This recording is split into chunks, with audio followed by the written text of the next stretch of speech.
How to make a terrarium. First of all, you want to wipe down your glass with a microfiber cloth, then add your drainage layer and gently pat down the glass. Add some of your soil and pat down using this tool here. This is an important step as it will stop water hitting straight to the drainage layer and help your terrarium in the future when the plants start to root further down into your terrarium. I highly recommend this step. Add the rest of your soil and create a gradient with the shortest side towards you and the tallest side away from you. This will allow more surface area for the plants. Once you have shaped your soil to the desired shape, lightly mist with a mist bottle and then wipe out the excess water with a microfiber cloth. Once you have done this, you can start adding your rocks, mosses and plants.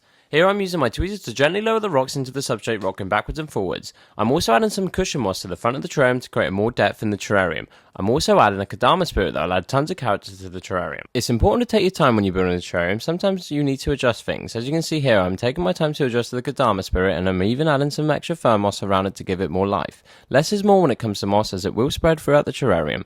I also add 2 extra rocks at the background, which helps the moss and Kadama spirit stand out more. I add more cushion moss around the front of the terrarium after carefully trimming it and placing it in place. It's important to trim your moss as you don't want too much of the dead moss in your terrarium. Now it's time to add some plant cuttings. I'm using Paella depressor. I also add Peperomia rubella and I place it on the green moss as it has red stems and leaves which will stand out against the moss. The last plant is Peperomia capillato keto, and now it's time to mist your terrarium. Please do not overwater your terrarium as this is really hard to rectify and it will lead to death. Now carefully wipe out the inside of your terrarium with a microfiber cloth, and there you have it. You have done your terrarium.